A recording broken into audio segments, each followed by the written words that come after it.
Welcome, everybody, to the very first episode of the Becoming Resilient podcast. I'm so delighted that you're here with me. Let me introduce myself to you. If you're not familiar with who I am, my name is Patricia A. Russell.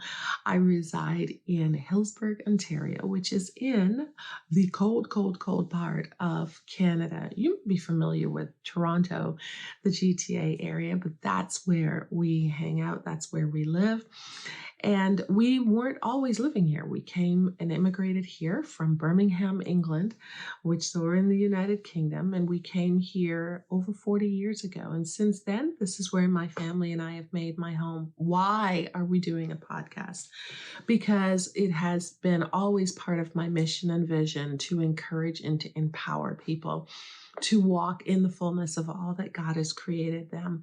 And over the years, I have been through a lot of transition that has helped to develop that muscle of resilience, which is that bounce back activity. You know, you've been through some stuff and it takes a while to come back. Well, resilience is a muscle that you develop. I'll say it all the time, but you develop it through the challenges and through the circumstances that you go through. And so over the course of time, I'm going to be sharing some personal stories, and I'm going to be interviewing people who have also developed that muscle. Very early in 2003, I was diagnosed with breast cancer. I found a lump on my breast just routinely in getting dressed. I wasn't even doing a monthly check, but I found this lump while getting dressed, and we got attention to it, and the doctor diagnosed it as stage 3 breast cancer. And we took the time to grieve what was totally surprising to us, something that we never planned for. And I was a girl that said that will never happen to me. Can I tell you that that word never was removed from my vocabulary? Because it doesn't matter how long, if you have been faithfully loving God and serving God and you think you've been doing all things right, it doesn't matter what you do or what you say. Never is a word that you cannot control. But because I trusted God with my life and because I knew that He had a plan and a purpose for it, I believed with all of my heart that something was going to come out of it. And I also purposed that I would use my story, my testimony, to encourage and to empower somebody else. And that's what's going to happen on this podcast on a bi-weekly basis. We're going to just hang out. We're going to talk about life, and we're going to answer questions. So please feel free to share this podcast with somebody that you know who needs some encouragement, somebody that you know who may be just diagnosed and may be going through the what now. And I want to talk about that on this first podcast. What do you do when you are diagnosed with breast cancer, or for that matter, any kind of cancer? One of the first things that I like to say to people and encourage them to do is to stop. Because at that point, everything does stop. When you hear those words come out of your practitioner's mouth, the world just kind of comes to a freeze, and you're really not sure what to do next. And it's okay. You do not have to make any decisions right out the gate. You need to stop and feel the shock. You need to feel the pain. You need to cry if you have to, and let the emotions fall. And stop and feel for that moment, because your world is about to change. It has already changed. It's been changing. You just didn't know what was happening. But then when you hear those words out of a doctor's mouth and says, you have cancer, or you have fibromyalgia, or you have only a few more months, there's a lot that goes on inside of you. And so you need to take the time to absorb that and to feel those emotions and weep and cry and question and write down your feelings, all of those things. And that's exactly what I did. I was blessed to have my husband with me at the time when I got this diagnosis. And we held each other and we looked at each other and we cried and we prayed. We talked to God and we let it out and we said, we don't know why this is happening and why this is happening now, but we know that you have us. And so, along with stopping, we declared right out the gate that we were going to make it. We declared that we were going to fight it. We just made it clear that we were going to bounce back. And to you, if you are in that position right now, stop, acknowledge it, feel the feelings, and decide, make a decision that you are going to win. Make a decision because you get to tell your brain how to operate from this day forward. You get to tell your brain and say, well, we've got some bad news here. And this is what they say could happen. This is how they say it could play out.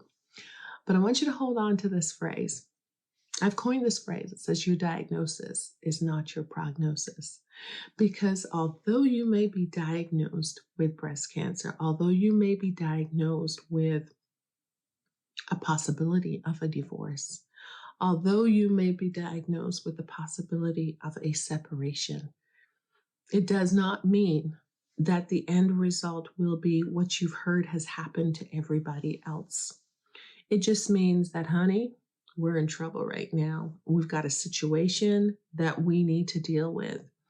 And if we can just stop for a moment and just absorb and write down all of the things that we're feeling in this moment, all of the questions that we have, all of the emotions that we might be feeling. Remember, I didn't say make any decisions. I just said stop and recognize the situation. That's the very first step in what to do now that you have been diagnosed. Just stop for a moment and deal with the pain and the experience and the reality of what you have heard. The verse that I have held on to and that I want to share with you is from 2 Corinthians 4, verse 8 and 9. Because everybody needs a crutch. Everybody needs something to hold on to. And I have decided that I am going to hold on to the scripture. It's been proven. It's been proven and tested. It has been proven to be comforting. It has proven to be encouraging. It has been proven to give me wisdom and guidance. And I hope that if that is not your experience, that you would experience the same thing, because I'm telling you, there's nothing like having something that you can rely on in a moment where things are not reliable and clear. So 2 Corinthians 4, verse 8 and 9 says this: we are hard pressed on every side, yet not crushed. We are perplexed, but not in despair. Persecuted, but not forsaken. Struck down, but not destroyed. Always carrying about in the body the dying of the Lord Jesus, that the life of Jesus also may be manifested in our body. Have you experienced pressure that you felt was going to totally crush you? Have you felt this moment? Have you felt that diagnosis that it seems like I didn't know where this was coming from, God? I really was not banking on this. I wasn't expecting this. Has life been so stressful that you feel disillusioned and discouraged? I don't know what's happening in your life right now. Maybe you've lost a lot of friends. Maybe you've lost family to this awful pandemic that has been sweeping globally. And maybe as a result, your life and your world has been turned upside down. Feel the pain. It's real. Nobody expects you to get over things overnight. And if somebody even tells you to get over it, I want to challenge you you don't even have to respond to them. But as I always say to people that are grieving, because we're all grieving at some point in time, that there is not a timeline on it, but you have to grieve and you have to allow those feelings to emerge. And maybe you feel like your dreams have been beat down so much that you're not even sure you want to dream again. Maybe things have happened. You've tried and you've tried and you've tried, and things have happened and they've been crushed, and people have talked about you and people have said things, and or the people that you depended upon to come through have not come through. Stop. Just take that moment to stop and feel those feelings, because they're real. On this road of becoming resilient, resilience is a muscle that you develop. It is not something that happens overnight. And there are many things that come into play when we are becoming resilient. One of the things is perseverance. And perseverance means that you're just going to press through, that you're not going to quit, and that you're not going to give up. And I want to let you know that if you don't give up, there is always hope. There's always hope. So if there's a dream that has just been crushed, don't give up. Just keep holding on. I want to let you know that you were born not to be defeated, but you were born to win. You were born not to be defeated, but you were born to win. And it may feel at times like you're not winning the way that you want to win. But as you go through the journey and as you go through this process of becoming, listen to the things that are happening in your body and watch the way your character is being formed. Watch the way your mind is changing about things.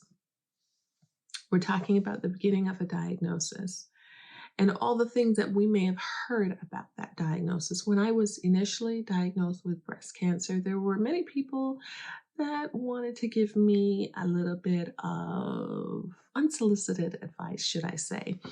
And so I heard about their auntie, and I heard about their grandmother, and I heard about their neighbor, or I heard about their sister, or I heard about somebody in their life. And I heard about the journey that they went on. And many of the times, the stories that they shared were, shall I say, not so encouraging. They told me about the negative things that happened as a result of them being diagnosed and the treatment plan that they followed.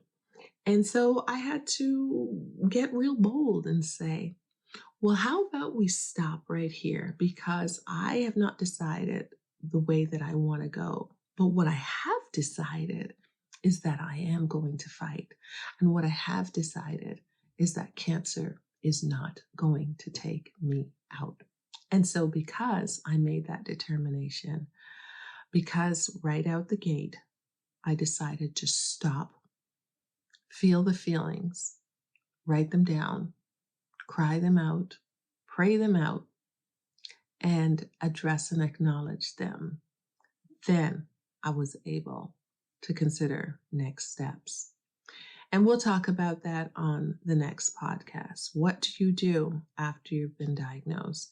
Do you follow all of the steps and the recommendations that have been given to you by your practitioner? Again, I'm going to suggest that you stop and that you get all of the information together before you make a decision. Cancer was something that helped to develop my ability to become resilient. I'm not there yet. I'm not perfect. But guess what? Just like you, I'm in a process of becoming. So remember that wherever you are, whatever the diagnosis is, you are and have the opportunity to take this time to develop that muscle of resilience and become more resilient. Thanks for joining me on this first episode. We'll see you again next time.